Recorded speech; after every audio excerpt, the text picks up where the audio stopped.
আসসালামু আলাইকুম ওয়া রাহমাতুল্লাহি ওয়া বারাকাতুহু। সম্মানিত বন্ধুগণ, আজকে আমার আলোচ্য বিষয় হচ্ছে নির্বাচনের পূর্বে নেতা কর্মীরা নিশ্চয়ই যে সমস্ত নেতা কর্মীরা, সেটা হলো আমাদের দেশে নির্বাচনের যে অবস্থা,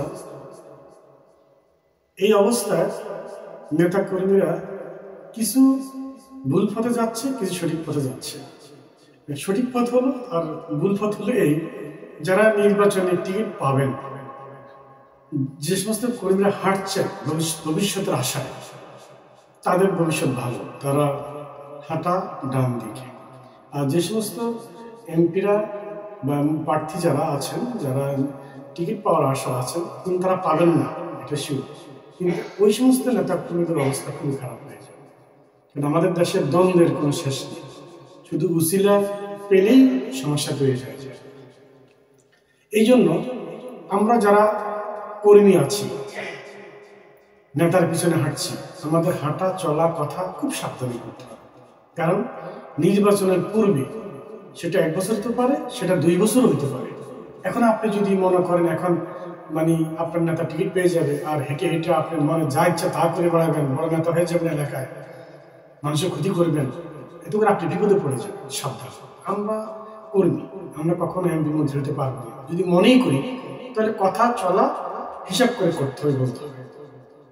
আর যারা আমরা আশাবাদী যে আমার নেতা এমপি, উনি টিকিট পেয়ে যাবেন, এটা মনে করে যদি আমরা উচ্ছৃঙ্খল করি তাহলে আমরা বিপদে পড়ে যাবো। আর যদি ভালো থাকে, নেতার জন্য ভোট চাইতে গেলে মানুষ ভোট দেবে, মানুষ সম্মান করবে, শ্রদ্ধা করবে। যদি নেতাকে ব্যবহার করে যদি আপনি এই নেতার ক্ষতি করে ফেলেন, তাহলে কিন্তু আপনারও অবস্থা ভালো হবে। কারণ জনগণের হাতে অনেক কিছুই আছে। আপনি ভবিষ্যতে এখন নতুন কর্মী আছেন, আপনি বুঝতে পারবেন না, আপনি ভালো অবস্থানে চলে গেলে আপনার মাঝে মেম্বার হওয়ার এবং চেয়ারম্যান ইলেকশন করার, উপজেলা নির্বাচন করার আপনার ভিতরে একটা প্রয়াস যায়। কিন্তু তখন আপনার ব্যক্তিত্ব হারিয়ে ফেললে আপনাদের কিছু হতে পারে। এই জন্য এখন আপনি কর্মী আছেন, নিজেকে ধরে রাখুন। আর যদি আপনি বিপদগামীর মধ্যে অন্তর্ভুক্ত হয়ে যান, উচ্ছৃঙ্খলভাবে জীবনযাপন করেন, তাহলে কিন্তু আপনি নিঃস্ব হয়ে যাবেন। এই জন্য আজকে আমরা আলোচ্য বিষয় হলো নির্বাচনের পূর্বে অনেক নেতাকর্মী নিঃস্ব হয়ে যাবে চলার কারণে, ভুলের কারণে, জোশের কারণে, বেহুশের কারণে। এই জন্য আমরা যেহেতু কর্মী হলোই, তাহলে আমরা সাবধানে জানা চলি, যেন আমরা নির্বাচনের পূর্বে নিঃস্ব হয়ে না যাই অথবা নির্বাচনের পরে নিঃস্ব হয়ে না যায়। দুইটি। এখন চাঙ্গা হয়ে এমপি বানাবেন, মন্ত্রী বানাবেন, আবার দেখা গেছে আপনি নির্বাচনের পরে আপনার দাম থাকবে না, মানুষ আপনাকে খারাপ জানবে, তখন আপনি নিজেও কিছু হতে পারবেন।